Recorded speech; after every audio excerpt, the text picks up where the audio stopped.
এই শোন, যাবি 10 নম্বর সেক্টর? যাবো। কত টাকা ভাড়া? 1000 টাকা। হোয়াট? 1000 টাকা মানে কি বলতেছিস এসব?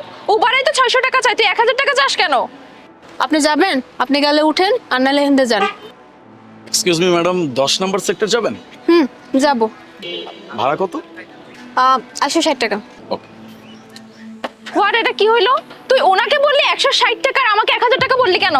আমার ইচ্ছা, আমার গাড়িতে কোন প্যাসেঞ্জারকে কত ভাড়া দিয়ে উঠাবো না উঠাবো এটা সম্পূর্ণ আমার ব্যাপার। হ্যাঁ, আপনার যদি পোষায় আপনি উঠেন, না পোষালে আপনি হিন্দে যান। আমার এর নিয়ে যাইতে হইব।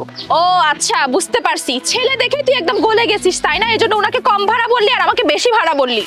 জানেন ভাইয়া, ও আমাকে এক্ষুনি বললো যে 1000 টাকা ভাড়া, কিন্তু আপনাকে 160 টাকা বললো। আপু, আমি যতটুকু বুঝতে পারতেছি উনি আমার আগে আপনার এখানে আসছে। তাহলে এক কাজ করি, আপনি ওনাকে নিয়ে যান, আমি নেমে যাচ্ছি। ভাইয়া, আপনি বুঝতেছেন না, মেন বিষয়টা হলো হেরে আমি আমার অটোতে উঠাইতে যাইতেছি না। কেন নিবি না? হ্যাঁ, কেন নিবি না তুই আমাকে? কেন উঠাবো না এটা আবার শুনতে চান, তাই না? একটু মনে করে দেখেন তো, আপনি আই আমার লগে কেমন ব্যবহার করছেন, আর ওই ভাই আইসা আমার লগে কেমন ব্যবহার করছে। এই শোন, যাবি 10 নম্বর সেক্টর? যাবো। কত টাকা ভাড়া? 1000 টাকা। হোয়াট? 1000 টাকা মানে কি বলতেছিস এসব? উবারে তো 600 টাকা চাই, তুই 1000 টাকা চাস কেন? কেন ম্যাডাম, আমরা কি মানুষ না? আমরা অটো চালায় খাই দেখে কি আমাকে মানুষ মনে হয় না? রাস্তাঘাটে ধুলা মনে হয়? আপনি খুব সুন্দর করে কইলেই পারতেন, এই তুমি কি যাবা? আপনি যেমনটা ব্যবহার করলেন মনে হলো আপনার বাড়ির যে কুত্তা থাকে কুত্তা লাগে ব্যবহার করছেন। আমরা না গায়ে গতরে খাইটা খাই, অনেক কষ্ট করে তারপর টাকা উপার্জন করি।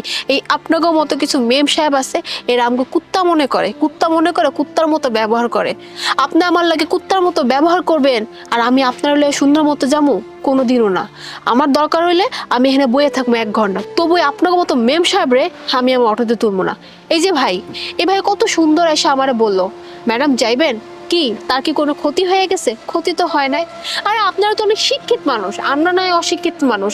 আপনি শিক্ষার মানটা কই রাখলেন? হ্যাঁ, আসলে মেন কথা কি জানেন, এই শিক্ষা দীক্ষা কিছুই না, সব কিছু হইলো বংশের পরিচয়। যার বংশ যেমন এর ব্যবহার তেমন।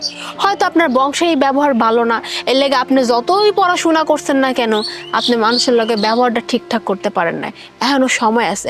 আপনার বংশের ব্যবহার খারাপ হলেও না, নিজের যে সামনে যে বংশটা আসবে এই বংশের ব্যবহারটা ভালো করার চেষ্টা করেন। হ্যাঁ আপু, উনি যা বলছে এটা কিন্তু একদম ঠিক কথা বলছে। আপনি মানুষকে যেমন সম্মান করবেন তেমন সম্মান আপনি নিজেও পাবেন। আই এম সরি আপু, আমি আমার ভুলটা বুঝতে পারছি। ধন্যবাদ আমাকে এত সুন্দর করে বুঝিয়ে দেওয়ার জন্য। আই প্রমিস আমি এখন থেকে সবার সাথে ভালোভাবে সুন্দর করে কথা বলবো। সবকিছু যেহেতু ঠিক হয়ে গেছে, তাহলে আপনি উঠে বসেন, আমরা একসাথে যাই, শেয়ার করে যাই। আচ্ছা ঠিক আছে, আপনি উঠেন। আসুন।